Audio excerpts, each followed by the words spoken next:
बुखारी साहब, सबसे पहले तो मैं मुल्क की सियासत पे आपसे बात करूंगा और अपोजिशन की सियासत। गवर्नमेंट की कारकर्दगी तो हमारे सामने है, जो परफॉर्मेंस है, जिस तरह रिएक्ट कर रही है, लेकिन अपोजिशन के बारे में, पीडीएम के बारे में भी क्वेश्चंस उठ रहे हैं कि एक कदम आगे ले रही है और दो कदम पीछे। तो ना हमें हुकूमत अच्छी मिल रही है, ना अपोजिशन। क्या ऐसा ही है? ऑब्जेक्टिवली तो जो आपने कहा है वो बिल्कुल ठीक है, लेकिन अगर आप ये देखें कि एपीसी को बने हुए कितना अरसा हुआ है और फिर उसका जो पहला एलामिया था, जो 27 पॉइंट एजेंडा उन्होंने अनाउंस किया था, अब तक तो वो उसके साथ चिमटे हुए हैं और ऑलमोस्ट उसी तरह से हो रहा है। लेकिन दो बातें जो हैं उन्होंने नई की हैं। एक तो ये कि पहले वो बातचीत करने के लिए इस हुकूमत के साथ तैयार नहीं थे, और दूसरा ये कि उन्होंने कहा था कि हम किसी किस्म के इलेक्शन में हिस्सा नहीं लेंगे और हम तो जाएंगे जी रैम्पेज के ऊपर और जाके हुकूमत को घर से बाहर निकाल के फेंक देंगे। वो तो होता नज़र नहीं आ रहा, इसलिए पीडीएम जो है वो भी अपनी स्ट्रेटजी जो है कहीं ना कहीं बदल रही है, तब्दील कर रही है। मिसाल के तौर पे अब जो सेनेट के बाई इलेक्शन है उनमें हिस्सा लेने का फ़ैसला कर लिया उन्होंने। अब वो जरदारी साहब किसी और ज़बान में बात करके कह रहे हैं कि जी हम कोई अनकॉन्स्टिट्यूशनल मीन्स जो है वो इस्तेमाल नहीं करेंगे हुकूमत को टॉपल करने का। और फिर जो विद इन द पार्लियामेंट जो ऑप्शंस हैं उसके बारे में भी क्लैरिटी नहीं है पीडीएम में, वेदर रेजिग्नेशन जो है वो सबमिट होने जा रहे हैं कि नहीं, सबके पास सबके रेजिग्नेशन आ गए हैं कि नहीं। ये सारी एम्बिगुअस है सिचुएशन, ये वाजे नहीं है, क्लैरिटी नहीं है इसमें। तो मेरे ख्याल से जहां हुकूमत अपनी नाअहली की वजह से कह लीजिए या अपनी नाकामी की वजह से, चूँकि वो मसाइल हल कर नहीं सकी है जिसके नारे मार के वो आई थी, जहाँ वो अपनी तरह जगह प्रेशर में है, वहीं पीडीएम जो है उसके बीच में भी मुख्तलिफ़ किस्म की आवाज़ें आ रही हैं। कहीं बिलावल भुट्टो साहब दूसरी तरफ जाते दिखाई देते हैं, कहीं जरदारी साहब पीछे से छक्का मार देते हैं, कभी मरियम जलसों से गायब हो जाती हैं, कभी बिलावल जलसों से गायब हो जाते हैं। तो अजीब व गरीब किस्म की सूरत हाल है। लेकिन ये कहना कि पीडीएम का प्रेशर नहीं है हुकूमत के ऊपर, वो मेरे ख्याल से दुरुस्त नहीं होगा। प्रेशर बहुत है। बुखारी साहब, आपका कहना है कि प्रेशर है, लेकिन पहले वो कह रहे थे लॉन्ग मार्च, अब लगता है फरवरी के बाद वाला मार्च आएगा, लॉन्ग मार्च तो शायद ना हो। देखिए अभी तक तो उन्होंने इस पर से बैक ट्रैक नहीं किया है। वो कह रहे हैं कि जी 31 जनवरी जो है उसके बाद तो लॉन्ग मार्च होना ही होना है, कोई उसमें तब्दीली आ जाए बाद में नहीं कहा जा सकता। लेकिन ये कि मौसम की डेवस्टेशन हो या चाहे जो भी हो, लेकिन जब इस तरह की तहरीकें टाइम दे देती हैं, बाकायदा एक टाइम फ्रेम होता है, फिर उसको रिस्पेक्ट करना पड़ता है। अगर ये लॉन्ग मार्च 31 मार्च से आगे जाएगा तो ये मेरे ख्याल से will be in the interest of the government, क्योंकि उनको स्पैन मिल जाएगा, एक स्पेस मिल जाएगी उनको अपने आप को प्रिपेयर करने के लिए उस ऑनस्लॉट के लिए जो पीडीएम समझती है कि वो हुकूमत को घर भेज देगी, हर सूरत भेज देगी। उसमें मेरे ख्याल से स्पेस आ जाएगी हुकूमत के पास थोड़ी सी। अच्छा बुखारी साहब, फिर 23 मार्च भी है तो हम मार्च पास्ट ही देखेंगे, अगर लॉन्ग मार्च ना हुआ वो भी चीज़ आ जाएगी। अब पीएमएलएन पे मैं आ जाता हूँ। आज मरियम साहिबा गई हैं अपने चाचा से मिलने के लिए। अभी ऑप्टिक्स हैं बड़े इंपॉर्टेंट होते हैं, जो हम लोग की बात करते हैं, जो चेमोगोइयाँ होती हैं, वो भी हाउस ऑफ शरीफ और बीच में डिवाइड की भी बात होती है। अब मरियम क्या सोच रही होंगी, मरियम की क्या स्ट्रैटेजी होगी, शहबाज शरीफ और ये सारा चीज़, क्योंकि पीएमएलएन का रोल बड़ा इंपॉर्टेंट है इस सारी सूरत हाल में। बिल्कुल ठीक कह रहे हैं आप। देखिए जो पीएमएलएन के अंदर ब्रेक होने के, क्रैक्स होने की जो बातें हैं, ये हम आज से नहीं सुन रहे, हम मुशर्रफ के दौर से सुन रहे हैं, बल्कि उससे भी पहले अगर आप पीपल्स पार्टी के दौर में जाएं तब से हम सुन रहे हैं कि भाई भाई की नहीं बनती, चचा भतीजी की नहीं बनती, दोनों कज़न्स की नहीं बनती। लेकिन ऑन द ग्राउंड रियलिटीज़ ये हैं कि अभी तक कोई ऐसा विजिबल क्रैक जो है वो शरीफ फैमिली में नहीं है जिसको लेके ये कहा जाए कि शायद दोनों भाइयों के रास्ते जुदा हो जाएंगे।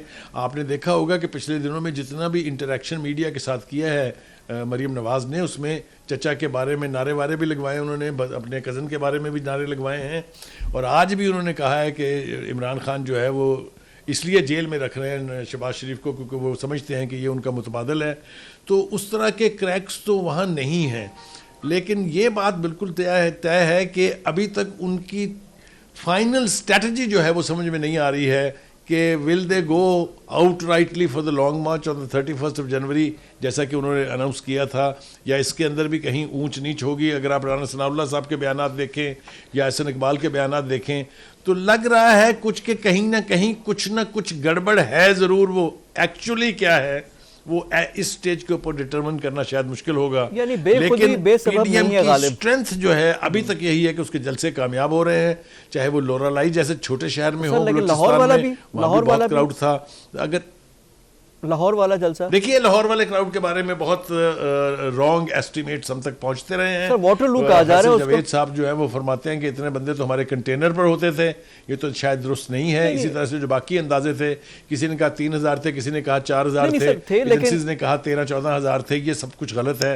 लाहौर का जलसा अपनी नौयत के एतबार से जितने नारे मार दिए थे अपोजिशन की, पीडीएम की लीडरशिप ने, के हिसाब से तो शायद वैसा नहीं होगा, लेकिन उसको मैं किसी भी सूरत नाकाम जलसा कहने के लिए तैयार नहीं हूँ। नहीं सर, एक्सपेक्टेशन होती है ना कि जाहिर बात अपने घर में करते हैं, जो आपका स्ट्रॉन्ग है, फोर्टे है, वहाँ पे तो फिर अवाम का समंदर आना चाहिए ना, जो बात हो रही है।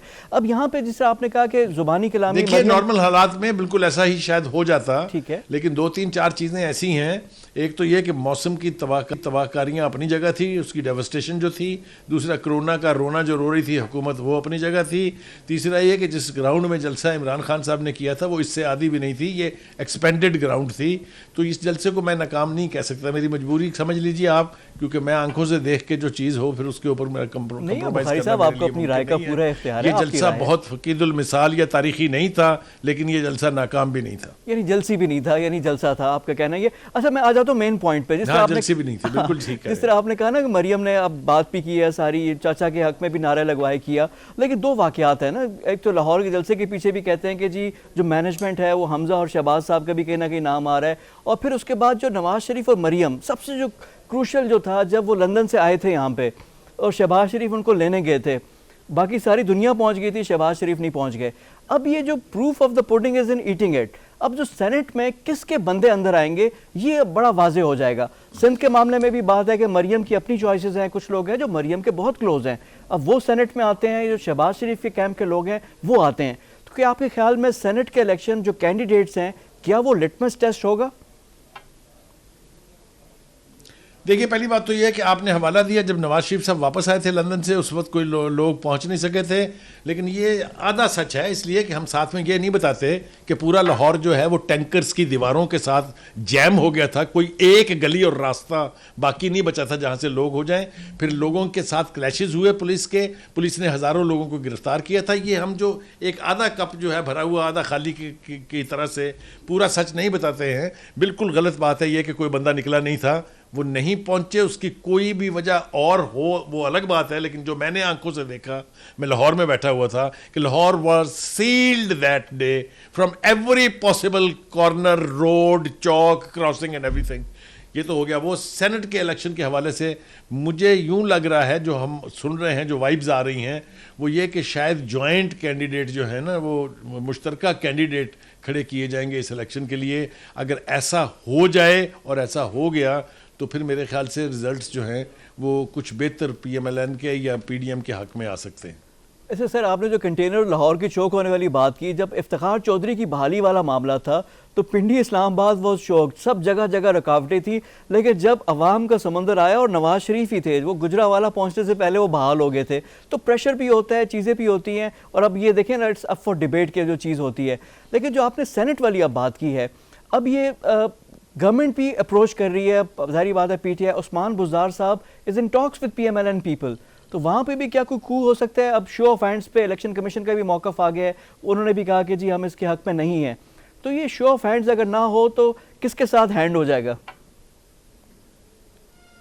देखिए, ये शो ऑफ हैंड की जो जिद थी ये पीटीआई की थी, और पीटीआई शायद ये समझ रही थी, जो मेरी इंटरप्रिटेशन है इस सूरत हाल की, कि कुछ लोग शायद पीटीआई के ऐसे हों जो उनके हक में वोट ना करें, जिसकी वजह से शो ऑफ हैंड जो है वो इस वक्त बहुत ज़रूरी हो गया था। जब सेनेट के चेयरमैन का इलेक्शन हो रहा था तब ना शफाफियत याद थी इमरान खान साहब को, ना उन्होंने इसका तकाजा किया था। तो ये तो सूरत हाल जो है बिल्कुल वाजे है कि कॉन्स्टिट्यूशन में चूँकि इसकी गुंजाइश नहीं थी, इसलिए इलेक्शन कमीशन ने भी वही जवाब जमा कराया है, और हम उम्मीद करते हैं कि जो फाइनल वर्डिक्ट आएगी सुप्रीम कोर्ट की उसमें भी यही होगा कि ये उसी तरीके से होगा जो फैसला तय है ऑलरेडी। और उसके हिसाब से अगर आप कैलकुलेशन करें, जिसको मैथमेटिकल कैलकुलेशन कहते हैं, तो सेनेट का रिज़ल्ट जो है वो ऑलमोस्ट प्रेटी क्लियर कि क्या होने जा रहा है। लेकिन जैसा मैंने कहा कि अगर ये जॉइंट कैंडिडेट